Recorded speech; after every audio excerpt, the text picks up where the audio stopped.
How are you doing, math learners? This is your free access YouTube edu creator, Math Teacher Ash. And today, in this video, we will have another reviewer series in preparation for our grade 9 students. So in this video, we will have series of questions and we will answer them one by one. So please tune in and finish this video. But if you are new to the channel, please click the subscribe button and notification bell for you to be updated of the School Clear Math videos just like this. So without further ado, let's do this. Alright, question number 1. What is the reciprocal ratio of sine? Is it A, cosine, B, cosecant, C, secant, or D, cotangent? I'll give you 5 seconds to think about your answer.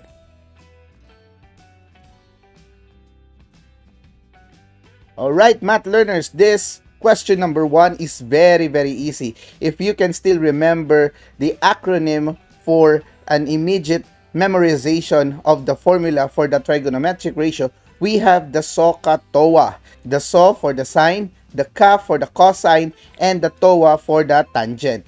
Of course, its counterpart is the CHO-SIA-CAO, in which the CHO is the reciprocal of sine and CHO means cosecant. Very good. So our answer for this question number 1 is letter B. Let's check whether we are correct. Alright, we are correct, my dear math learners. Now let's go to question number 2. Which of the following represent the sine ratio in a right triangle?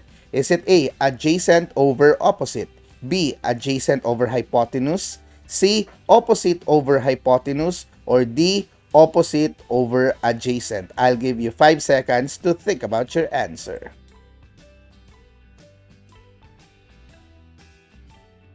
Alright, math learners, let me just correct this to you, my dear math learners. The proper spelling for hypotenuse is with an E on the last letter. So that is hypotenuse, Hypotenuse.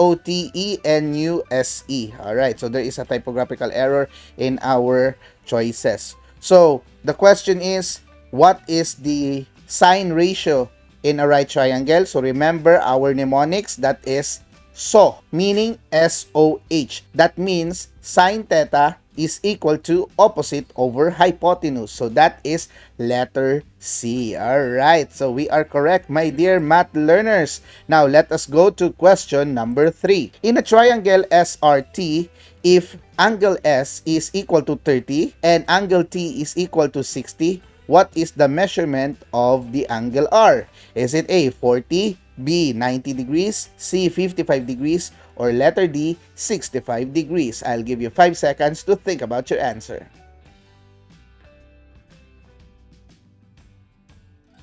Alright, math learners, this is another easy question for you. Why? Because you don't need to solve anything here. You just think about that the total measurement of angles in a triangle is equal to 180 degrees. Now, two angles are already given, that is 30 and 60, which is a total of 90 degrees. So what is another needed measurement for 90 degrees in order to become a 180 degree total? So therefore, basically, the correct answer for this question is letter B, 90 degrees. Alright, I hope you got that one, my dear math learners. Now let's go to question number 4. What is the value of tan 90 degrees? Is it A, 0, B, 1, C, 1/2, or D, undefined? I'll give you 5 seconds to think about your answer.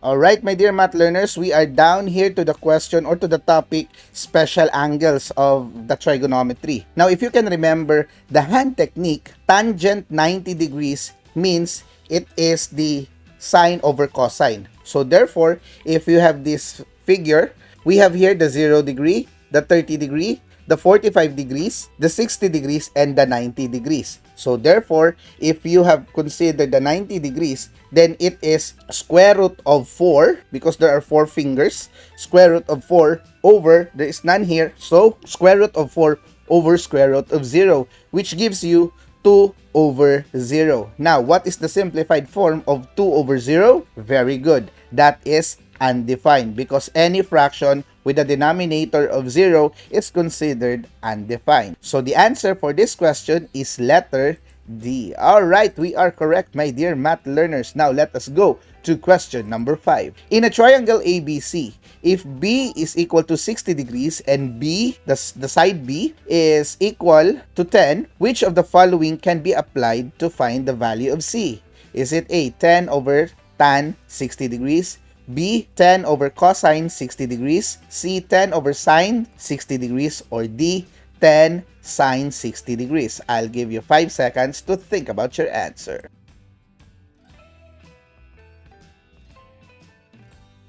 Alright, math learners, we are now focused on the trigonometric ratio. Now, as you can see here, our B here, the 60 degrees is right here, right? So this is 60 degrees. Okay, and our B, the side B here is this one. Now, we are trying to find the letter C. Now, if we have this given, we have the theta. The opposite of the theta is this one, right? And we have the hypotenuse. So we have opposite and hypotenuse, right? So if ever you are getting the ratio of the hypotenuse and the opposite, it means that you will be using the sine theta is equal to opposite over hypotenuse. The mnemonic SOH, S-O-H, right?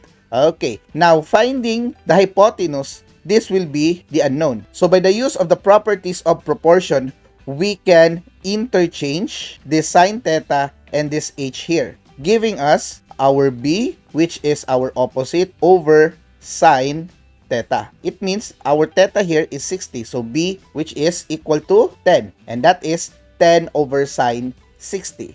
So our answer for this question is letter C. Let's check whether we are correct. Alright, we are correct, my dear math learners. So if you do have questions about this topic, kindly put it in our comment section below. Now, let us continue, my dear math learners. Question number 6. In right triangle PQR, right triangle is at Q. If PQ is equal to 12 centimeters and QR is equal to 5 centimeters, what is cosine R? Is it A, 12 over 5, B, 5 over 12, C, 12 over 13, or letter D, 5 over 13? I'll give you 5 seconds to think about your answer.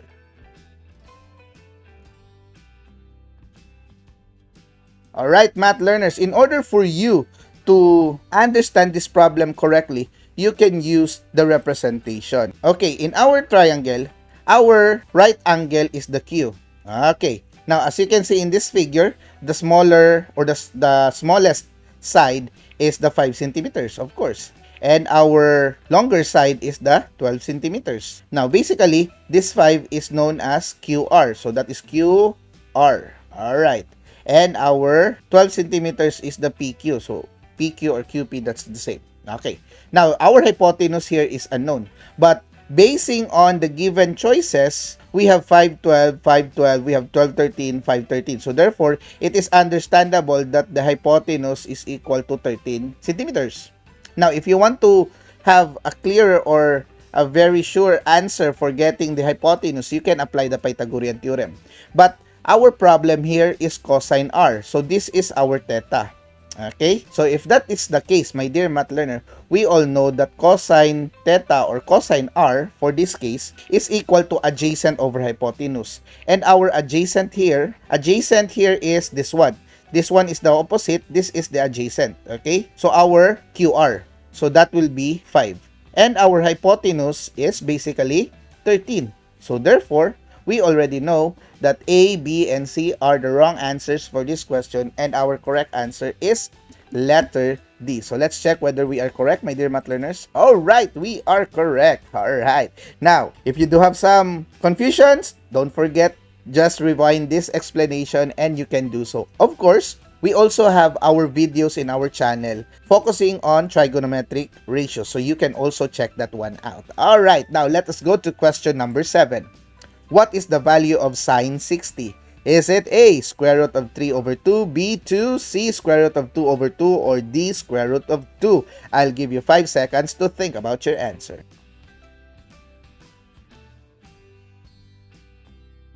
Alright, math learners, this question is very, very easy. Why? Because you can apply the techniques on the hand tricks. Why? Because, as what I've said, 60 here is this one. Okay? So, this is 0, 30, 45, 60. So the starting point is the 0, right? That is the part where the sine is located. And the 90th angle is where the cosine will start. Okay. So if we have sine 60, we will just fold this one. And this is the side for the sine. So we have 3. So the technique here is square root of finger over 2. So we have 3 fingers. So therefore that is square root of 3 over 2. So letter A. Let's check whether we are correct. Alright, we're correct, my dear math learners. Now let us go to question number 8. Which of the following is not true in a 30, 60, 90 triangle? A. The shorter leg is opposite the 30-degree angle. B. The hypotenuse is square root of 2 times the longer leg. C. The longer leg is square root of 3 times the shorter leg. Or D. The triangle is a scalene right triangle. I'll give you 5 seconds to think about your answer.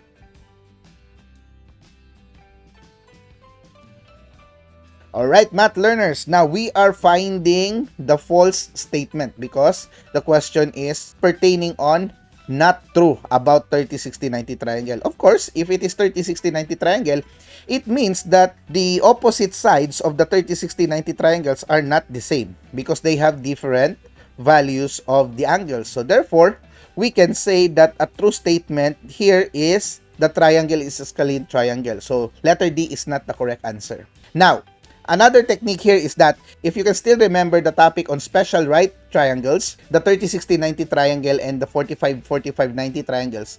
In the 30, 60, 90 triangles, it only uses the square root of 3. It doesn't use the square root of 2. Therefore, among these remaining choices, the false statement here is this one because the square root of 2 is used in the 45, 45, 90 triangle. Alright, we are correct, my dear math learners. Now, let us go to question number 9. What is the value of y in this figure? Okay, is it A, 7, B, 14, C, 49, or D, square root of 2? I'll give you 5 seconds to think about your answer.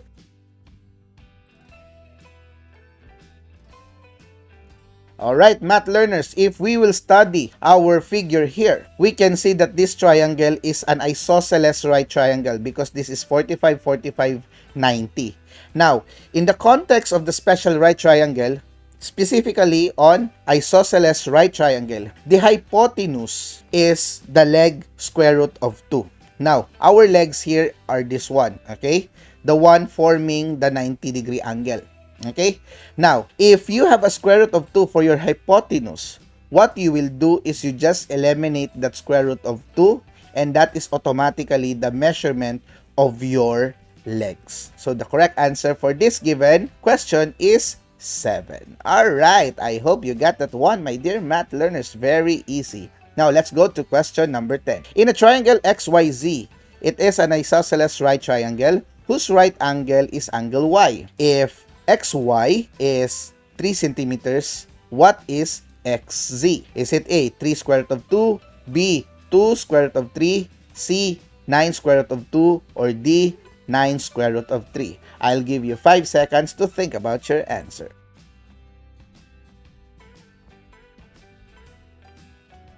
Alright, math learners, if you have just listened my explanation earlier, talking about isosceles right triangle, it only uses the square root of 2, while the 30, 60, 90 triangle uses the square root of 3. Of course, in our choices, we have the square root of 3 here. So this is not applicable to isosceles right triangle. So B and D is already wrong. Alright? Now, we only have these two. Now, given if this is XYZ, so X, Y, and Z. Our XY, so one of the legs, okay? So one of the legs is 3 centimeters. So our YZ is also the another leg. You can figure this out or you can make a drawing of this, okay? So the other leg is also YZ. But the question here is what is the measurement of XZ, meaning the hypotenuse. So the technique here is very simple. If your leg is given in the right isosceles triangle, what you will do is you just copy the measurement of your leg and then you put square root of 2. So since our leg here is 3 centimeters, we just put square root of 2 there and you have 3 square root of 2. So letter A is the correct answer. Alright. So, my dear math learners, we are already finished in our first part of the reviewer series. If you think that this video can help you or your classmate, please kindly click that subscribe button and share this to your fellow friends, classmates, and schoolmates. Now, let us go to question number 11, part 2. A tipping platform is a ramp used to unload trucks. Based on the figure below, how high is the end of an 80-foot ramp when it is tipped by a 30 degree angle? Okay, so the degree here, it should be on the superscript. Okay, now this is the figure. So there is an angle of elevation here and the ramp is 80 feet. All right, okay. So the choices are A, 40 feet, B, 57 feet, C, 133 feet, or D, 139 feet. All right, I'll give you 5 seconds to think about your answer.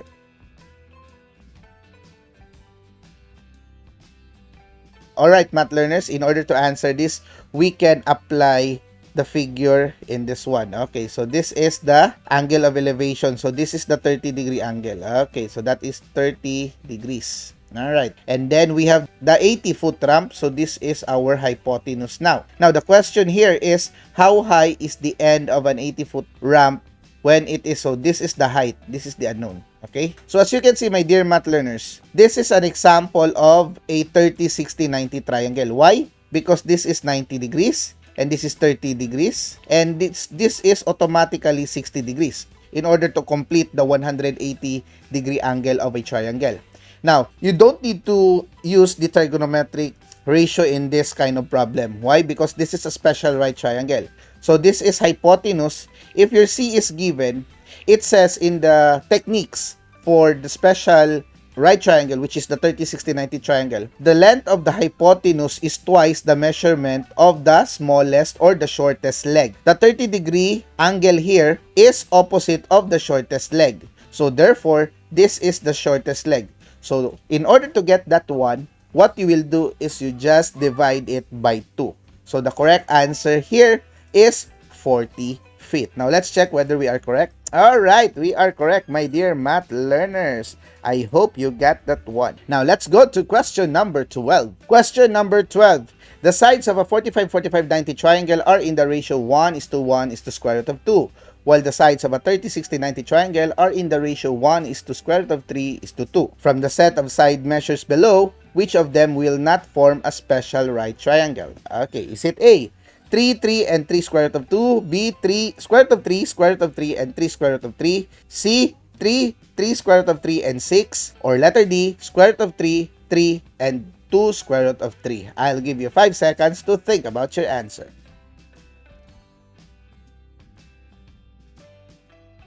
Alright, math learners, we are finding here the measure that cannot make a special right triangle. So, talking about special right triangle, it could be the 45, 45, 90 or the 30, 60, 90. So, if that is the case, let's check them one by one. So, we have here letter A, 3, 3. Okay, it is the same, 1, 1, 3, 3. And then, there is an invisible 1 here. So, it copied the 3, then put square root of 2. Okay, so, letter A is an example of a 45, 45, 90. So, this is not our answer. Okay, letter B.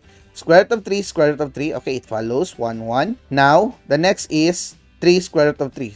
Okay, so as you can see, this should become copy square root of 3 square root of 2, which is square root of 6. So this is wrong. Okay, so we already find our answer in this question, my dear math learners. That is letter B. All right. Now, how about C and D? So for letter C, we have 3 square root of 3. So it doesn't follow here. Now, let's check here. So 1 and then 2. So 3 become doubled, so 6, that's correct. And then it copies the 1 here, then put square root of 3. Okay, so this is an example of 30, 60, 90 triangle. This is also a special right triangle. Okay, how about this one? Square root of 3, it is doubled to square root of 3. Okay, so it follows the 30, 60, 90 triangle. And then when the square root of 3 is written with another square root of 3, that will become positive 3. So this is a 30, 60, 90 triangle. Okay, so we already finished explaining why A, C, and D are the measurements of the special right triangles. Alright, so now let's go to question number 13. The angle illustrates from the horizontal line of sight of the observer to the object above. Okay, is it A, right angle, B, vertical angle, C, angle of elevation, or D, angle of depression? I'll give you 5 seconds to think about your answer.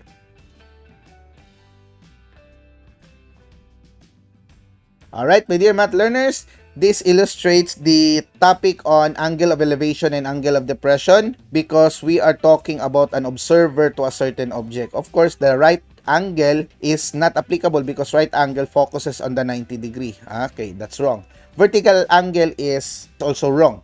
Now, as you can see here, this illustrates above. Okay, so when the observer is looking above, so that is known as angle of elevation. Otherwise, if you are looking below, that is angle of depression. But since our question is above, then the answer here is letter C. Alright, we are correct, my dear math learners. Now, let us go to question number 14. It is an angle that can be illustrated from the horizontal line of sight of the observer to the object below. Okay, so we already finished talking about above and below earlier. So, for the sake of answering this question, is it A, right angle, B, vertical angle, C, angle of elevation, or D, angle of depression? I'll give you 5 seconds to think about your answer.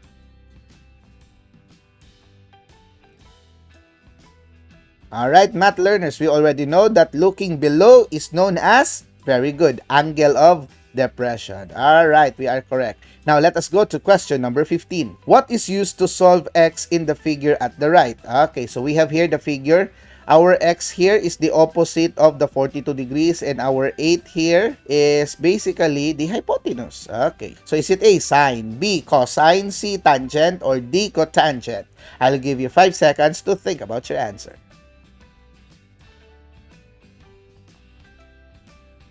Alright, math learners. Now, for this question, this is very easy. So, we are finding opposite and hypotenuse.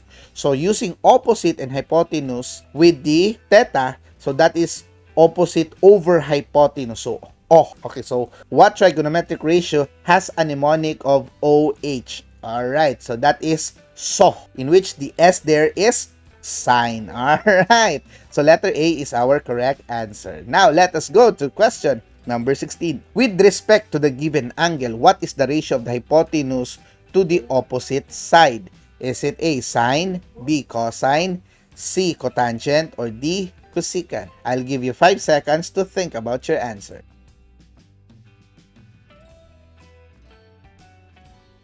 Alright, math learners, for this question, we are talking about HO. Alright, so in our mnemonics, if you can remember, so, ka, towa, cho, sha, kaw. So this is HO, meaning cho. Okay, so that is CHO. So which among the C here is the correct answer? So of course, the cho there is the opposite of sine. So sine is already wrong. If you can still remember our question number 1, the opposite of sine is the cho, which is cosecant. Alright, so the correct answer here is letter D. Alright, we are correct, my dear math learners. Now, let us go to question number 17. A kite held by 125 meters of string makes an angle of elevation with the ground of 45 degrees. About how high is the kite above the ground? Now, given here, sine 45 is equal to 0.7071. Is it A, 113.6 meters, B, 88.4 meters, C, 75.1 meters, or letter D, 62.8 meters? Okay, I'll give you 5 seconds to think about your answer.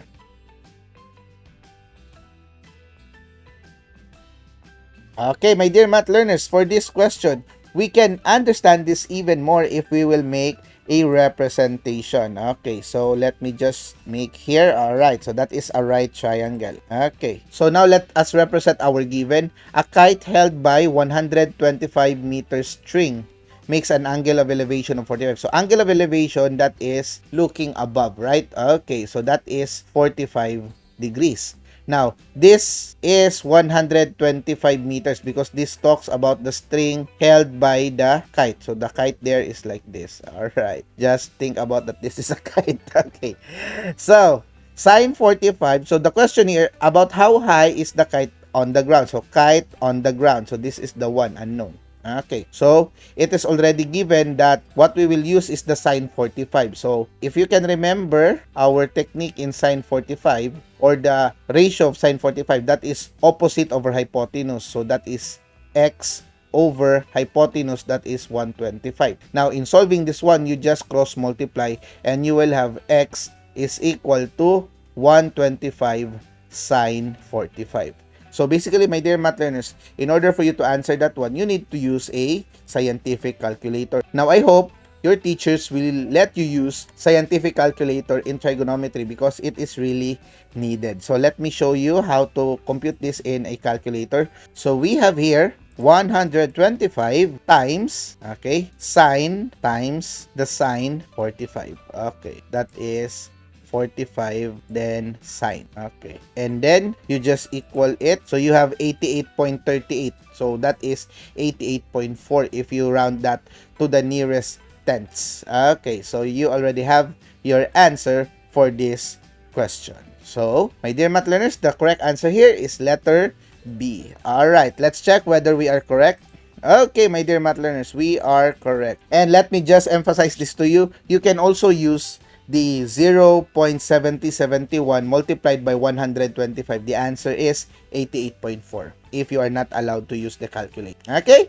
So, I hope that is clear to you, my dear math learners. Now, let's go to question number 18. Analyze the figure below. Which of the following shows correct illustration of a right triangle when a kite is held 95 meters of string, makes an angle of elevation of 55 degrees. How high is the kite? Okay, so if you can still remember what I just used earlier, now you can easily make a representation of this situation. Okay, is it A, this one, B, this one, C, this one, or D, this one? I'll give you 5 seconds to think about your answer.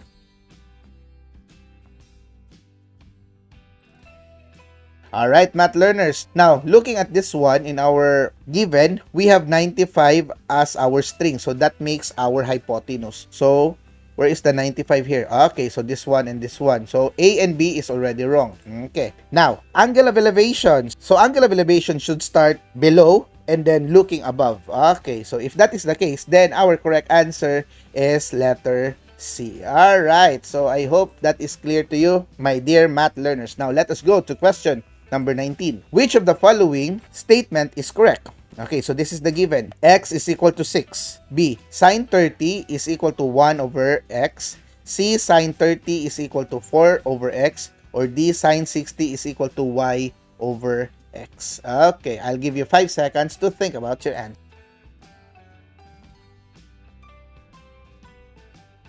Okay, my dear math learners, as we can see, we don't need to solve for the problem. We just need to check whether which of the following sign ratios is correct. So, let's check first this one, letter B. Okay, sine 30. So, where is 30 here? So, if this is 90 degrees, this is 60. It means that this is 30 degrees. So, sine 30, opposite 4. Okay, so this is already wrong. It should be 4 over x. Alright, so wrong. How about this one? Sine 30, so it's still this one. It should be 4 over x. Alright, so in this one, the denominator is y, so that is still wrong. How about letter D?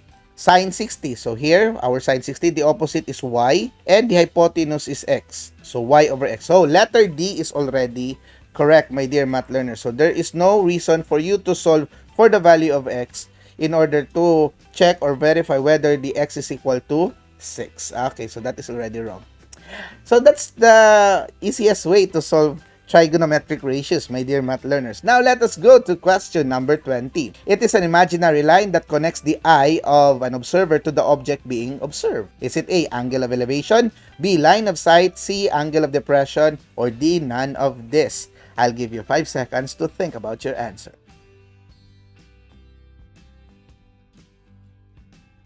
Alright, math learners, this question is very, very easy because it talks about the definition of a certain words, or in the context of angle of depression and angle of elevation. Now, if you are talking about above, that is the angle of elevation. If you are talking below, that is the angle of depression. So therefore, this is already wrong. Now, if you're talking about your eye looking to the thing that you are observing, that is what we call the line of sight. So the correct answer for this question is letter B. Alright, so I hope, my dear math learners, you understand that question. And congratulations, you are halfway of your review series for this 4th quarter examination. And if you have arrived in this part, please click that subscribe button and share this to your fellow friends, classmates, and schoolmates. Now let us go to the next half. Question number 21. When Anna looks up to watch the kites, Which of the following is needed to estimate the vertical height of a kite? Is it A, angle of depression, B, angle of elevation, C, line of sight, or D, horizontal line? I'll give you 5 seconds to think about your answer.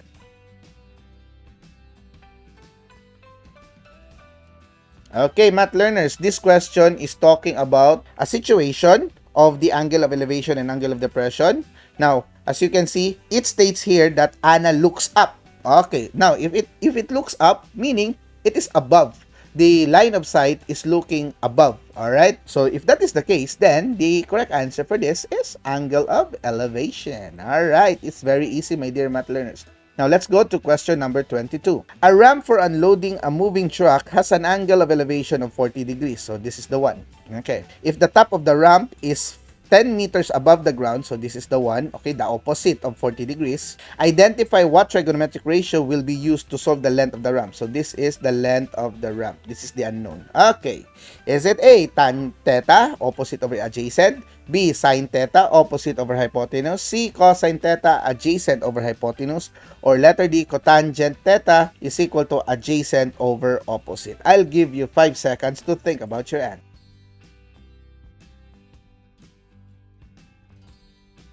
Alright, math learners, this is very easy. Why? Because we are talking about theta here, okay? Opposite, and unknown here, that is the hypotenuse. So, opposite over hypotenuse. So, if that is the case, then we already answer our question, and that is letter B. Alright. So, I hope you got that one, my dear math learners.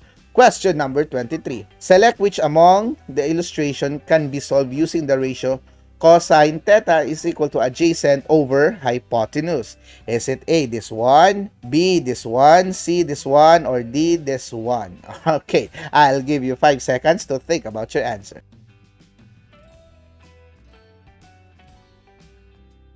Alright, math learners, now let's talk about cosine. Now, remember the cosine is adjacent over hypotenuse. So, first, you should always start with your theta. Okay, so if this is your theta, then this is the opposite, right? So, this is already wrong. So, that is, letter A is wrong. So, letter B, this is the theta. 34 is the opposite. Okay, so it doesn't use the opposite here. So, this is already wrong. We are finding the cosine theta. So, cosine theta for letter C, if this is the theta, now this one given here is the adjacent. Okay, and this is the hypotenuse. So, we already have found our correct answer for this question. That is letter C. Alright, letter D, we have here the opposite and the adjacent, that is tangent. Okay, so I hope you got that one, my dear math learners. Now, let's go to question number 24. A man with a height of 163 centimeters stand in front of a lamp and cast a shadow of 168 centimeters on the ground. Find the angle of elevation of the top of the lamp post. Alright. So, the choices are A, 97 degrees, B, 86 degrees, C, 53 degrees, or D, 44 degrees. I'll give you 5 seconds to think about your answer.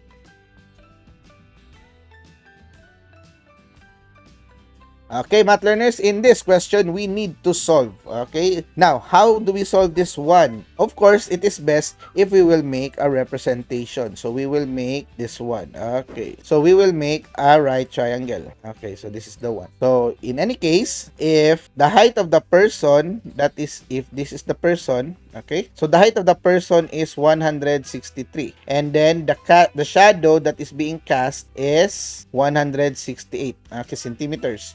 Now, we are finding the angle of elevation towards the lamppost. So, let's consider that this is the lamppost. So, what we are finding here is this one. So, basically, it is still a right triangle here, right? Then, we have the opposite and the adjacent as given. Now, if that is the case, my dear math learner, using theta and opposite over adjacent, we will use the tangent ratio. Okay? So, that is opposite. The opposite here is 163 over 168. So, what you will do is you just use the calculator. So, you put 163 divided by 168. So, the answer for that is tangent theta is equal to 0.9702. But this is not yet the angle that we are finding. Why? Because it has still the tan. So, in order for us to eliminate the tan function of this, we will use the tan -1 or the inverse of tan. Okay? So, in using that one, you just put tan -1 to your calculator and voila, you already have your answer, 44.13. So that is 44 degrees in round off. Okay, so that is letter D. Now let's check whether we are correct, my dear math learners. All right, we are correct. So I hope you got that one. So it is very important, my dear math learners, that you know how to solve your trigonometric ratios, and you also remember and familiarize the formula, the mnemonics, the SOHCAHTOA CHORSHAKAW. Alright, now let's go to question number 25. How far from the building must a ladder begin in order to rise 20 feet with a 50-degree angle of elevation? Is it A, 15.07 feet, B, 20.13 feet, C, 43.72 feet, or letter D, 62.31 feet? I'll give you 5 seconds to think about your answer.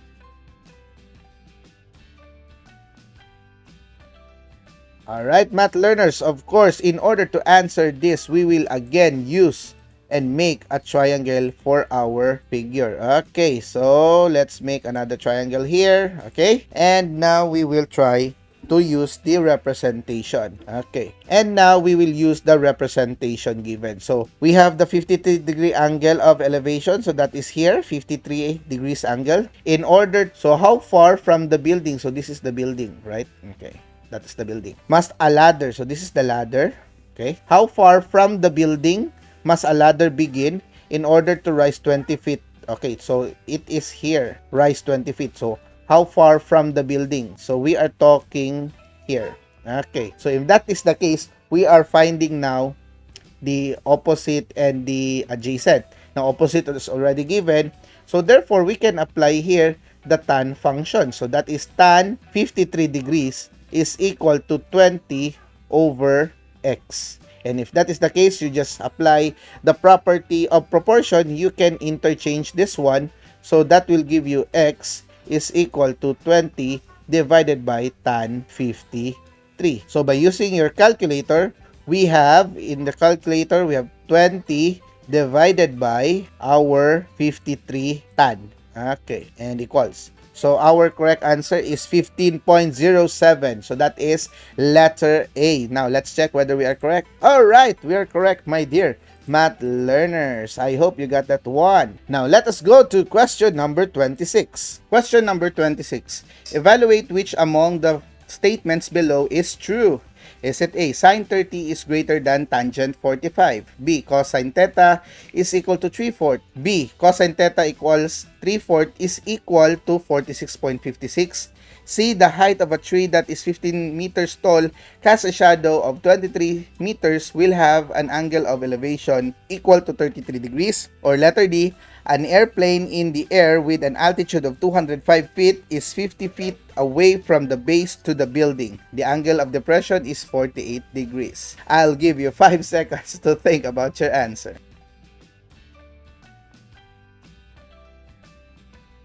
Okay, math learners, now we will consider which of this is true. So, of course, tangent 45 is equal to square root of 2, square root of 2, that is equal to 1. While sine 30 is square root of 1 over 2, so that is 1/3.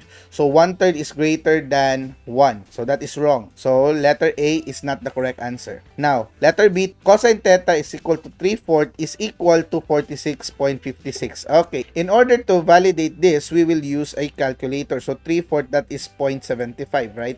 Okay, now we will get the inverse cosine of 0.75 in order to check whether the value of 46.56 degrees is correct. Okay, so that will be the second floor of cosine. So this is the one, and that is 41.40. So 46.56 degrees, that is wrong. Okay, so letter B is wrong. Now, letter C, the height of a tree that is 15 meters tall casts a shadow of 23, so that is 15 and 23, will have an angle of elevation of 33 degrees. So that is opposite over adjacent. Okay, so that is tangent. So tangent 33 is equal to 15 over 23.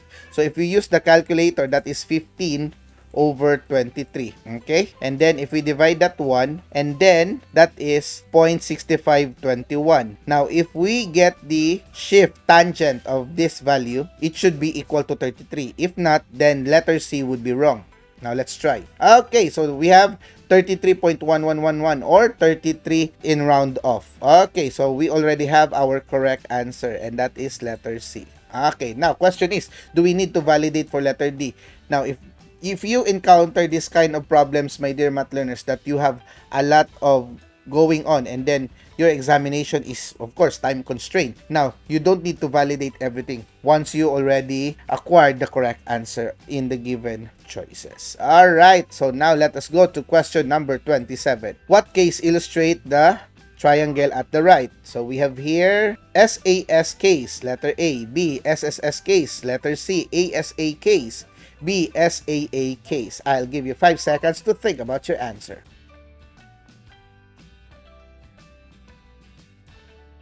Okay, math learners, this question is very easy. Why? Because what is given here is a side, and the angle is in the middle. So that is side, angle, side. So therefore, the correct answer is letter A. Very simple. Now, let us go to question number 28. Which triangle can be easily solved using the sine law? Okay, is it A, this one, B, this one, C, this one, or D, this one? I'll give you 5 seconds to think about your answer.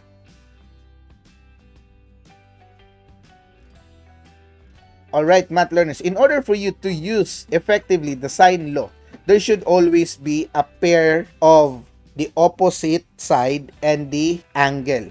That is complete. Okay, so let's check here. If this is the angle, its opposite is not complete. So that is wrong. Letter A. Letter B, same. It is the same concept as letter A. So letter B is wrong. Letter C, there is no given angle, so we cannot have a pair of angle and its opposite side. So letter C is also wrong. Letter D, we have here a side and an angle that is opposite to each other. Therefore, letter D is the correct answer. Alright, very easy, my dear math learners. Now, let us go to question number 29. When 3 sides are given in an oblique triangle, which of the following is applicable to solve the triangle? Is it A, law of sine, B, law of cosine, C, Pythagorean theorem, or D, sum of angles of a triangle? I'll give you 5 seconds to think about your answer.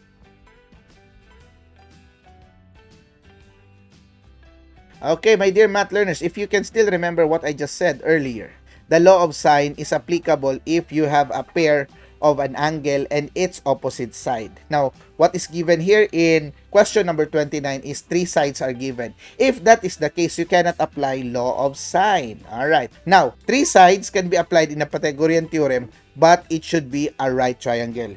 Our question here is focused on oblique triangle. So letter C is also wrong. The correct answer here is the law of cosine, because SSS and SAS are the primary focus in applying the law of cosines. Alright, sum of angles of a triangle is basically considering the other measurement of the angles of a triangle if 2 angles are given. Okay, so letter D is also wrong. Now, let's go to question number 30. Which cases can be solved by law of sine? Is it A, SAS and ASA cases, B, SSS and SAA cases, C, ASA and SAA cases, or letter D, SSA and SSS cases? I'll give you 5 seconds to think about your answer.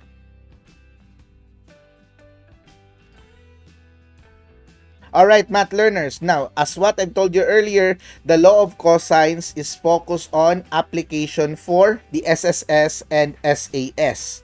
Now, the question here in question 30 is focusing on law of sine. Now, let's check on the given choices. If there is an SSS or an SAS, then that is not part of the law of sine. So, letter A, there is an SAS. This is wrong. Letter B, SSS. That is also wrong. Letter C, ASA. Okay.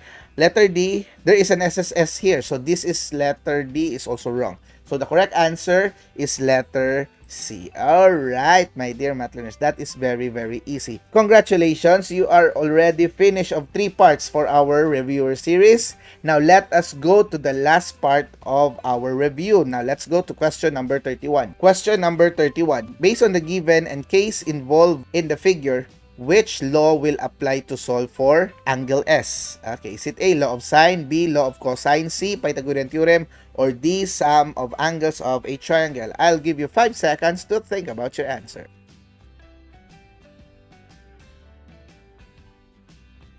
Okay, math learners, so what is given here?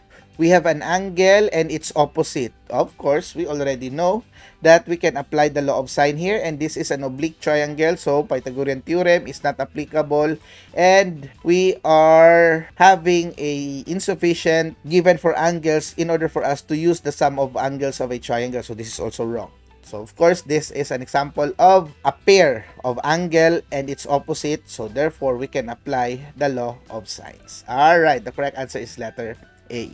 Now, let us go to question number 32. Analyze the figure given and identify which of the following equation is appropriate to use to find the value of angle S. Okay, so we already established earlier that we can apply the law of sine. Okay, is it A, 53 over sine S is equal to sine 115 over 83? B, sine 115 over 53 is equal to sine S over 83. C, 83 over 53 is equal to sine U over sine S.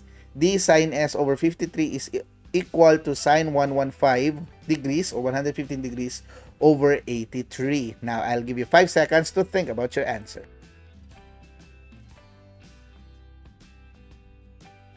Okay, my dear math learners, in order for us to know, first things first, when you are making a pair, it should always be parallel. Okay, so when you start with the sine theta, the next fraction should always be following that scenario, that direction, so sine theta. So letter A is already wrong because it started with the value and then on the next part, it started with the sine theta. So this is wrong.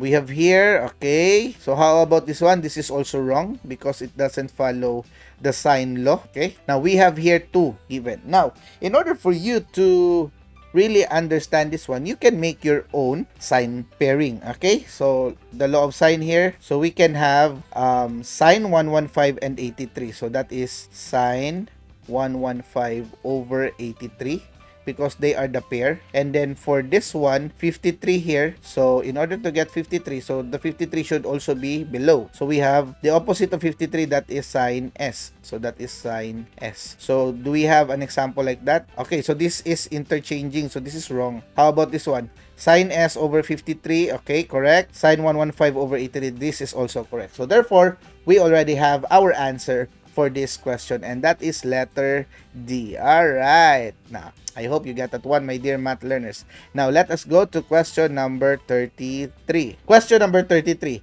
find the measurement of, okay, so let's just leave this pairing here so that you can have an easier way to solve this one. So finding the value of angle S, so this one. Alright, so is it A, 35.63 degrees, B, 35.36 degrees, C, 36.35 degrees, or letter D, 36.36 degrees? I'll give you 5 seconds to think about your answer.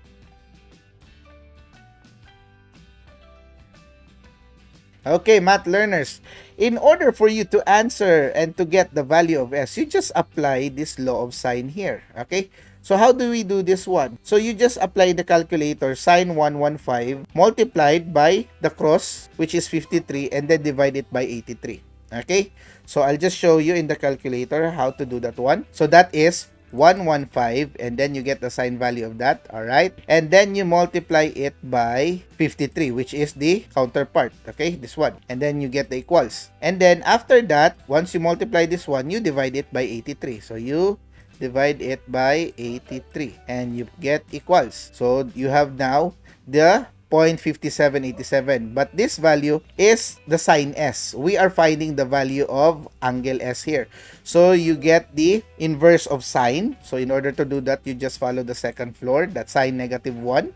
Okay, so you just click that one and then you have 35.36. Do we have that in our choices? 35. Okay, letter B. So that is letter B. So therefore, the correct answer for this one is letter B. Alright, we are correct, my dear math learner. Now, let us go to question number 34. Question number 34. A triangular playground has side of lengths 46, 53, and 83. Identify what case and appropriate law must be applied to find the measure of each angle. Is it A, SAS case and sine law, B, SAS case and cosine law, C, SSS case and cosine law, or D, SSS case and sine law? I'll give you 5 seconds to think about your answer.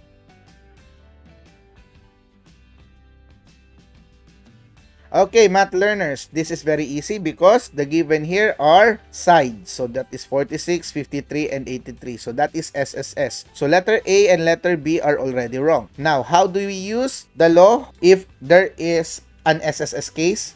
Remember that SSS case is only applied for the law of cosine or cosine law. So letter C is our correct answer. Alright, easy, right? Now let us go to question number 35. Question number 35. Milton M and Lara L take different paths to reach the rest house R in the mountaintop. Milton took the path whose angle of elevation measures 35 degrees, while Lara took the path who is 20 meters closer on a straight length path, but the angle of elevation measures 45 degrees. Determine which illustration is correct. Okay, is it A, this one, B, this one, C, this one, or D, this one? Okay, I'll give you 5 seconds to think about your answer.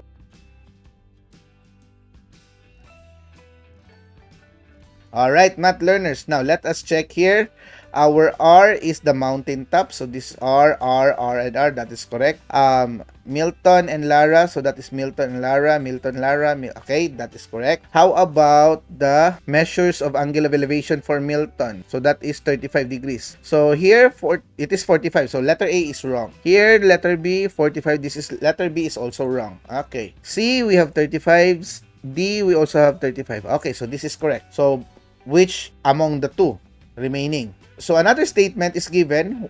Lara took the path who is 20 meters closer. Okay, so 20 meters closer, which talks about Milton. So the difference between Lara and Milton is 20 meters. So this is the correct answer. Letter D. Alright, so let's check whether we are correct. Yes, we are correct, my dear math learner. I hope that is clear to you. Alright, so now let us go to question number 36. Okay, the same scenario, but the question now is, which question is correct to find the distance between the rest house and Milton? Okay, is it A, sine 135 degrees over MR is equal to sine 10 over 20? B, sine 45 over sine 35 is equal to MR over 20. C, sine 5 over MR is equal to sine 35 over 20. Or D, MR over sine 45 is equal to sine 35 over 20. I'll give you 5 seconds to think about your answer.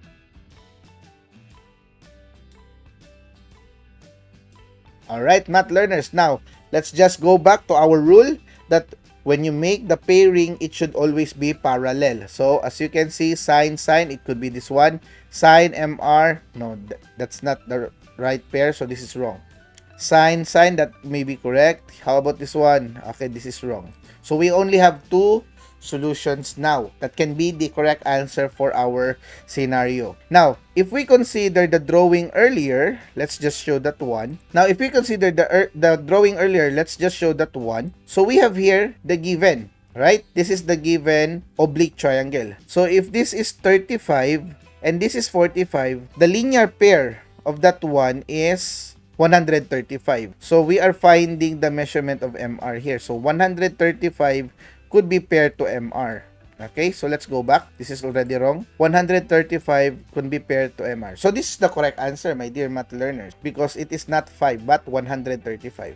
Alright, we are correct, my dear math learners. So that's just it. If you know how to pair them, okay? So by just doing so, by just using the correct pair, you can already guess and get the correct and probable answer for this question. Now, let us go to question number 37. Okay, Milton, Lara, still the same. But the question right now is, how far does Milton will travel to reach? Okay, so now we are talking about the measurement of MR. Is it A, 27 meters, B, 35 meters, C, 49 meters, or letter D, 81 meters? Okay, I'll give you 5 seconds to think about your answer.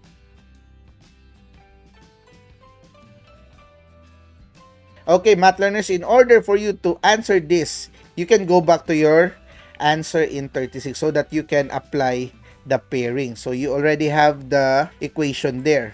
Okay, so we have here the equation. You just solve this one by using the calculator. So let's just apply this one. So this MR here will be transposed there. Okay, so you can interchange this one. So we have MR here and then the sine 10 there. So you can just transpose this one. Alright, so by doing so, that will be sine 135 over sine 10.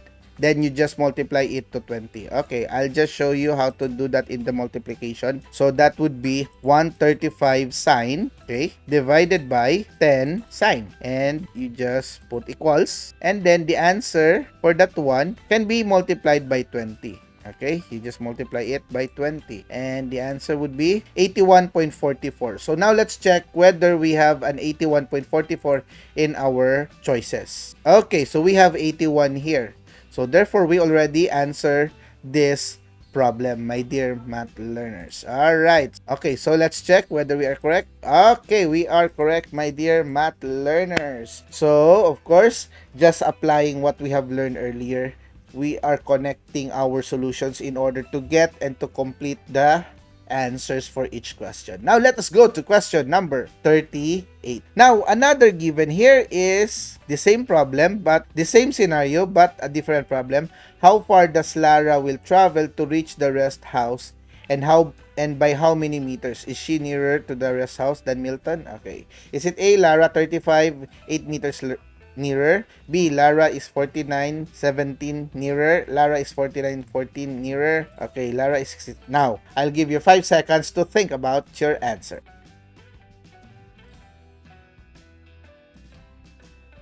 Okay, so let's just copy what happened to the scenario of Lara and Milton. And this is the drawing, right? Now, earlier, we have answered the problem that this one here is 135 degrees by the linear pair. And the value that we had is 81 meters. Okay, so what is unknown right now is this one, the opposite of the sine 35. Okay, so we can apply still the law of sines, and that is sine 35 over x. Okay, and then the pair here, we can use this one, the 81 and 135. So, sine 135 over 81. So, as you can see, this one and this one, they can interchange, okay? You can interchange them by the use of the property for proportion. So, this will become sine 35 over sine 135 equals x over 81. So, you can divide this one and then multiply it by 81, or you can multiply 35 to 81 and then divide it by sine 135. But we will just do this in the calculator first and then we multiply it to 81. That is way easier than cross multiplying first. Okay, so let us show our calculator. So that is 35 sine divided by 135 sine of that one and then equals. So that is 0.81119 multiply. So that is the answer for this one. Okay, so what we need to do is we multiply it by 81. Okay, by multiplying it by 81, you have 65.7, or if rounded off, that is 66.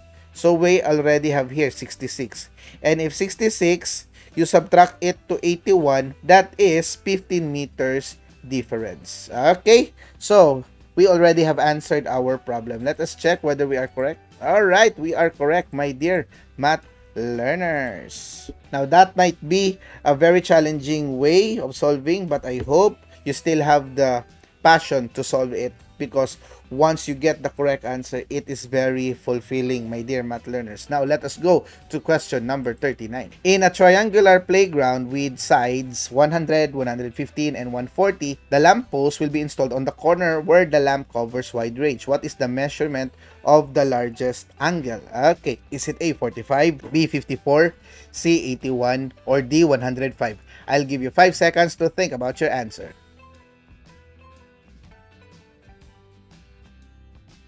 Okay, math learners, in order for you to answer question number 39, what you need to do here is to apply the law of cosine. Why? Because it is already given the 3 measurements of the sides, the 100, the 115, and the 140, and that is the SSS case. And if we will be applying the pairing of 140 and the angle, the theta, for that scenario, because it is asking for the largest angle, and the largest angle is opposite to the largest side. So you just apply the formula a squared is equal to b squared plus c squared minus 2bc cosine capital A. And your unknown here is this one, the capital A. Okay, your A here will be the 140 squared. Your B will be the 100. You can interchange this one. They are just the same. And your C is 115 squared minus 2 times 100 times 115 cosine A. Alright. Then, you just apply that one. You follow or you use the calculator. And basically, you will be getting the value of 81 degrees. Alright. So, it could be took us some time to solve this one by one. So you can just have 140 squared minus the sum of this one. Okay?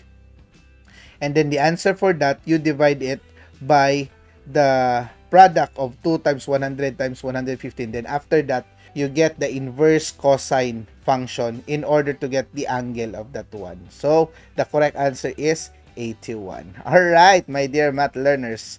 Now, let us go to the last question. Okay, question number 40. Given still the same situation, what will be or find the area of the triangular playground?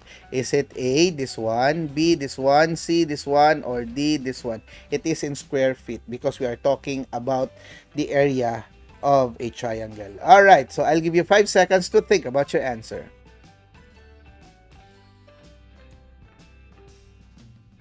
Okay, math learners, in order for you to solve this one, what you need to do is to apply the formula in getting the area of a triangle. But in this case, you cannot apply what you have learned in the elementary, the base times height over 2, because the base and the height here is not given for the triangle. But instead, the 3 sides of the triangle is given. So how do you get the area of a triangle given the 3 sides? What you need to apply is the Heron's formula. Now, if you can remember in your lesson the Heron's formula says that you need to get the value of S. The S is obtained when you add the first, the second, and the third side, divide it by 2. So in this case, 100 plus 115, that is 215. 215 plus 140, that is 355 divided by 2. And then the answer for that is 177.5. So that will be the value of your S. Once you obtain the S, you can now apply the Heron's formula, and the Heron's formula is given as the square root of S times S minus A times S minus B times S minus C. So in this case, 177.5 minus 100, 177.5 minus 115, 177.5 minus 140, and then you multiply the 4 factors, and then the answer of that, you get the square root, and that will be your final answer for this problem. Okay, let's just multiply it. So in using the calculator, so 177.5 times the subtraction of 100, so that is 77.5 multiplied again by the subtraction of this one, so that will give you 62. So 62.5, so times 62.5, and then again you multiply here the 140. So if this is subtracted with 140, that will give us 37.5. So you multiply again 37.5, and that will be your answer. Then you get the square root of that one, and you have 5,678. So the correct answer is letter A, my dear math learners. So let's check whether we are correct. Yes, we are correct, my dear math learners. Now, if you have some questions about our topic for today, I hope you can also ask me through the comment section below. Now, by just finishing these 40 questions we have, my dear math learners, I would like to congratulate you, because right now you are ready for your examination. If you do have some confusions, you can go back to our topics earlier and review yourself. Okay, this has been your YouTube Edu Creator Math Teacher Ash, always reminding you that it is fun to learn mathematics if we are together learning. Thank you so much. God bless, and keep safe always.